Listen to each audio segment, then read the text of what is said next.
आप तसव्वुर कर सकते हैं कि जनाजा जा रहा हो और उसके आगे उस शख्स का सगा भाई वीलॉग बना रहा हो।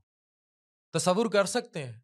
तसव्वुर कीजिए और एंड तक इस वीडियो को देखिएगा, जिसमें मैं आपको डोपामाइन एडिक्शन और उसके हल के बारे में बताऊंगा और यह भी बताऊंगा कि मैं क्यों इन so called daily vulgar family vloggers के खिलाफ इतना जहाद कर रहा हूं। ये वीडियो देखिए। ये मेरे भाई विकास की मैयत को लेके जा रहे हैं जनाज़गाह की तरफ, और फिर मेरे भाई को कब्र के हवाले किया जाएगा। अब सबसे दुआ दुआ करें कि अल्लाह पाक मेरे भाई को जन्नतुल फिरदौस में आला मुकाम अता करे। और अगर मेरे भाई से किसी कोई गलती कोताही हो तो प्लीज उन्हें माफ कर दें। अगर किसी मेरे भाई ने किसी का कर्जा देना तो हम देने के लिए हाजिर हैं।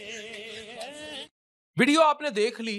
अब और तसव्वुर कीजिए कि एक खातून जो कि बुरके में जा रही है, वो ये कह रही है कि मैं फिर भी वीलॉग बनाऊंगी, आगे लड़के खड़े हैं लेकिन मैं बड़ी हसीन हूं, मैं आपको दिखाना चाहती हूं।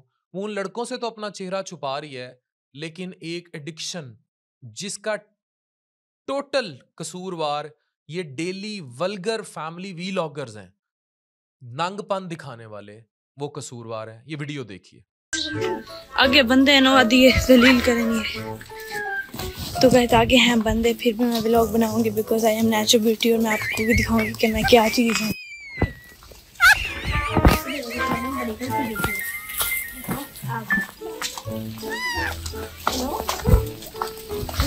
अब ये दो वीडियोस आपने देख ली। अब मैं आपको कुछ पढ़ाने जा रहा हूं। अपनी नस्लों के लिए इस वीडियो को संभाल कर रखिए, क्योंकि ये कल्ट है जो आप सबको तबाह कर देगा। ये जो आपको मैंने अफराद दिखाए जो अपने भाई के जनाजे तक की वीलॉगिंग करता जा रहा था, ये कैटेगरी में फॉल होता है जिसे हम डीसेंसिटाइज्ड इंडिविजुअल्स कहते हैं। यानी ये लोग बेहिसी का शिकार है। इसकी मेडिकल रीजंस क्या है, इसकी सोशल इंप्लीकेशंस क्या है और हल क्या है, ये वीडियो आप सबके लिए है। इसको संभाल कर रखें, दिखाएं अपने घर वालों को। अब जब ये इस एडिक्शन में पड़ते हैं, इस डेली फैमिली वीलॉगिंग की या अपने हर चीज दिखाने की, ये भूल जाते हैं कि कंटेंट बड़ा नहीं होता आपकी जातियात से, आपके इमोशन से और आपकी रिलीजियस मजहबी बाउंड्री से। ये सारा किरदार अदा करता है डोपामीन एडिक्शन और उसकी साइकोलॉजिकल इंप्लीकेशंस। मैं आपको मेडिकली पढ़ाऊंगा और फिर हम सोशली और आगे चलते हैं इस पर। एब्सर्ड एंड इमोशनल डिटैचमेंट है ये सब, कि आप नाम को तो आप बुर्का कर रही हैं लेकिन आप पूरी दुनिया को, क्योंकि मैं बहुत हसीन हूं मैं दिखाऊंगी, आपकी बेटी भी हो सकती है। सोशल मीडिया एडिक्शन अनकंट्रोलेबल अर्ज का नाम है रिवॉर्ड सीकिंग की, और इसको ट्रिगर करता है सारा आपके अंदर एक न्यूरोट्रांसमीटर जिसको हम डोपामीन कहते हैं। ये लिंक है प्लेयर और रिवॉर्ड के साथ, और यही आपको शॉर्ट टर्म हैप्पीनेस देता है। अब होता क्या है कि जूं जूं ये शॉर्ट टर्म हैप्पीनेस बढ़ती जाएगी, इतने लाइक्स आ गए, इतने कमेंट्स आ गए, इतने व्यूज आ गए, तो डोपामीन ओवरलोड का आप शिकार हो जाएंगे, आप डिसेंसिटाइज्ड होते जाएंगे, फिर आपको और कोई सनसनीखेज मवाद दिखाना पड़ेगा ताकि आपको उस लेवल का रिवॉर्ड हासिल हो सके। ये भी एक किस्म की बदतरीन एडिक्शन ही है। उसके लिए मोर स्टिमुलेशन होगी ताकि सेम लेवल्स ऑफ सेटिस्फेक्शन आए। बिल्कुल ऐसे आपने शराब शुरू की, पहले एक गिलास, फिर दो गिलास, फिर कई बोतलें, फिर जिगर भी सुकड़ गया तब भी शराब। तो ये उसी लेवल की एडिक्शन है कि वो जनाजे और बुरके तक, अंदर तक पहुंच गई। कंपल्सिव बिहेवियर होता है कि कांस्टेंट फोन देखना, कांस्टेंट इस किस्म का कंटेंट बनाते रहना और अपनी हर चीज को कैप्चर करना। इसमें मैं आगे आपको एक बहुत जबरदस्त चीज चीज पढ़ाने जा रहा हूं, FOMO, fear of missing out, जो इन सारे हेमलोजी शेमलोजी और ये सारे किरदारों को हासिल है, जिसकी वजह से लोग तबाह हो रहे हैं। एक चीज होती है उसको हम कहते हैं इंट्रोस्पेक्शन। ये वर्ड पढ़िए। इंट्रोस्पेक्शन होती है आपकी इनसाइट, कि आपके पास कुछ मूवमेंट्स ऐसे आते हैं कि आपने अपना अपना तज्जिया करना होता है। मैं जनाजे जरूर अटेंड करता हूं, मैं अक्सर शादियां, निकाह, बाकी इवेंट छोड़ देता हूं। ये मैं अपनी जात तक आपको बात बता रहा हूं। मैं जनाजे नहीं छोड़ता। मेरा बहुत अच्छा दोस्त, मैंने 4 मेडिकल की किताबें लिखी हैं, उसने जो पब्लिश की, 51-52 साल की उम्र में हार्ट अटैक से उसकी डेथ होगी। मेरे यहाँ 80 मरीज बैठे थे, मैं उठा, मैंने अनाउंसमेंट की, मैंने उन सब से 1 घंटे की माजरत की और मैं उसका जनाजा पढ़ने गया। और ऐसा मैं हर जनाजे पर करता हूँ। मैं माफ़ी माँगता हूँ मरीज़ों से कि मुझे घंटा, डेढ़ घंटा स्पेयर कर दें, मैं किसी का जनाज़ा पढ़ने जा रहा हूँ। अगर कोई सीरियस मरीज़ ना हो, सीरियस हम चेक कर लेते हैं। क्यों जाता हूँ? ताकि मैं इंट्रोस्पेक्शन को तक़वियत दे सकूँ अपनी इनसाइट को, कि कल को मेरा भी जनाज़ा पड़ा होगा और लोग पढ़ रहे होंगे और मैं किसी जनाज़े पर, ज़ाहिर है लोग ये करते हैं, मैं सेल्फ़ी मना कर देता हूँ और बड़े रिजिडली, बल्कि मैं शायद तकरीर करने लग जाता हूँ तमीज़ से, कि ये कोई जगह नहीं है, ये कोई मकाम नहीं है। ये अपने आप सोचने का मकाम है और ये भी नहीं कि लोग नहीं माँगते, लोग उस टाइम भी सेल्फ़ियाँ माँगनी शुरू कर देते हैं। सेल्फ़ी से मुझे कोई हर्ज नहीं है, लेकिन मौके से है। वो मेरी इंट्रोस्पेक्शन या आपकी इंट्रोस्पेक्शन या इनसाइट और ये थॉट कि हमने मर जाना है। दुश्मन मरे ते गम ना करिए सजना भी मर जाना। तो उससे जो है समझाने की कोशिश करता हूँ और वो लोग जो ये कर रहे होते हैं वो फ़ियर ऑफ मिसिंग आउट का शिकार होते हैं कि कहीं हमारा क्लाउट क्या होता है, फ़ेम हासिल करने का कोई मौका मिस ना हो जाए। नो डाउट शोहरत एक हल्का-सा नशा है जो कि एडिक्शन में भी कन्वर्ट हो सकता है। इससे हम मैं खुद को भी समझाने की कोशिश करता हूँ। बिल्कुल वैसे जैसे मादियत में आईफ़ोन नशा है, ये लेने दुबई तक चले जाते हैं, यही डेली फैमिली व्लॉगर्स और सारे कार्टून इकट्ठे हो गए। मैंने बड़ी दफ़ा ये बात की और मैं कार्टून तौबा नऊज़-बिल्लाह इनके खद्दो-ख़ाल पे नहीं कहता, इनकी हरकतों पे कहता हूँ। अब होता क्या है, इस सब से ये देखें एक साइकिल बन जाएगा। कंपैरिज़न, एंग्ज़ायटी, डिप्रेशन इस एडिक्शन पर जमा हो जाएगी और ये फिर इस साइकिल में घूमेगा। एक चीज़ होती है fear of missing out. Fear of missing out ये होगा कि इनको ये लगेगा कि मैंने मौका मिस कर दिया तो तबाही आ गई। अब सोशल मीडिया के कुछ मेडिकल साइड इफ़ेक्ट्स हैं, ये आप सबको पता होने चाहिए, ये पढ़ाने लगा हूँ। एक चीज़ है स्लीप डिसऑर्डर्स। होता क्या है, जो ब्लू लाइट है फ़ोन की या इन ऐप्स की, गैजेट्स जो आप यूज़ करते हैं, ये मेलाटोनिन की जो प्रोडक्शन है इसको कम कर देती है, जिससे आपके वो बच्चे जो सोशल मीडिया का शिकार हैं, रातों को जागते हैं, इनको एडिक्शन हो जाती है।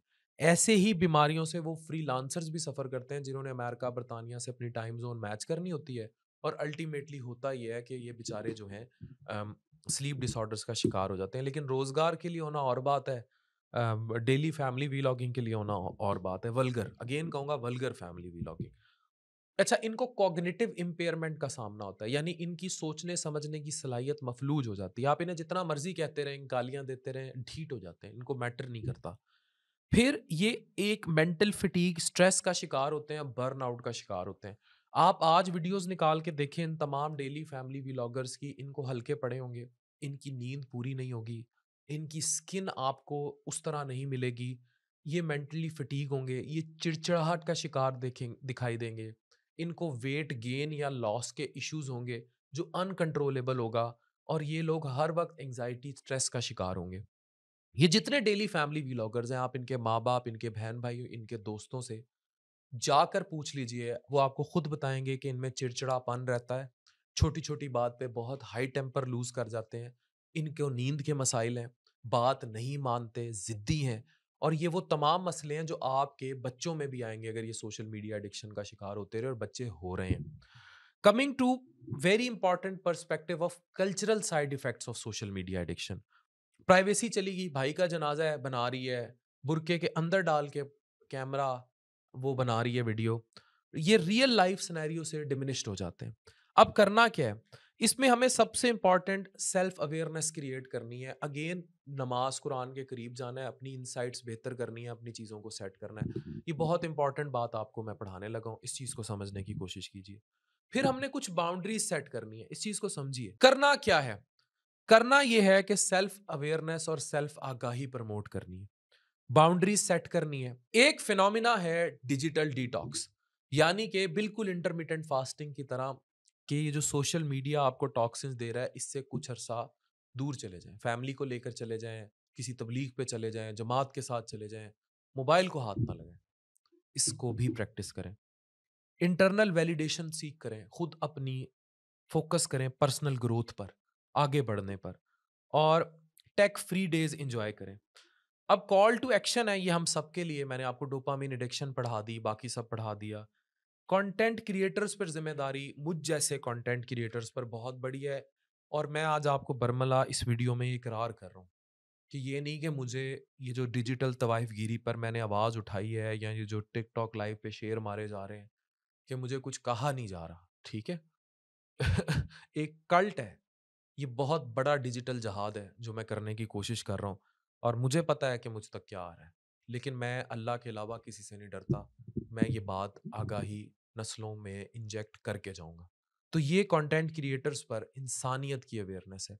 इसीलिए मैं अरशद रील्स और जब उन इवेंट्स पे जाता हूँ, मेरी कोशिश होती है कि वहाँ वही लोग हों जो मुस्बत काम कर रहे हैं और वही चेहरे नज़र आते हैं। तो इंसानियत को प्रमोट करें। जितने कंटेंट क्रिएटर्स हैं, वो बताएँ कि अहादीस, कुरान, नमाज़ इसकी तरवीज करें। लोगों को पॉर्न, सॉफ्ट पॉर्न से दूरी, नमाज़, कुरान की कुर्बत ये सब पढ़ाने की कोशिश कीजिए। दूसरा व्यूअर्स पर, देखने वालों पर ये ज़िम्मेदारी आती है कि माइंडफुल चीज़ें देखें। ऐसा कंटेंट देखें जो आपकी रूह को तस्कीन दे, जो आपको पॉज़िटिविटी की तरफ लेकर जाए। और तीसरा सोशल गवर्नमेंट को भी इम्प्लीकेशन करनी चाहिए कि आगाही पर काम करें, तब ये चीज़ें ठीक होंगी। मैं ये कबूल ही नहीं कर सकता कि एक जनाजा हो रहा हो और उसका सगा भाई उसकी वीलॉगिंग कर रहा हो। एक खातून बुरकों में निकले और वो कर रही है बुरका, उसका फैमिली उसको करवा रही है। ये एक उसका ज़ाती फ़ेल है फैमिली के साथ। लेकिन वो बुरके के अंदर अगर कैमरा डाल लेती है, अंदर वो कर रही है ना, अंदर अगर कैमरा डाल लेती है, तो ये भी सोचना पड़ेगा, ये कल को आपकी बेटी भी कर सकती है। इसकी इसकी जो ड्रास्टिक इफ़ेक्ट्स हैं बहुत ज़्यादा हैं। स्पेशली हम अगर जनाज़ों को भी रिस्पेक्ट नहीं करने लगे, वो भी अपने सगे भाई के और वीलॉगिंग कर रहे हैं। कब्र में उतारते-उतारते लोग वीलॉगिंग कर रहे होते हैं। अभी एक बहुत मशहूर शख्सियत हैं, टिकटॉकर ही हैं, मुझे उनका नाम शायद भूल गया, वेला वेला या जो भी। ही also डिड्स that same thing which I really oppose कि यार ये क्या कर रहे हो? जनाज़े कवर कर रहे हो अपने अपने नाने के, दादे के, फैमिली उनकी। तो ये चीज़ें जो है ना, ये बहुत बड़ा डिज़ास्टर है, ये डोपामाइन एडिक्शन है। Thank you very much.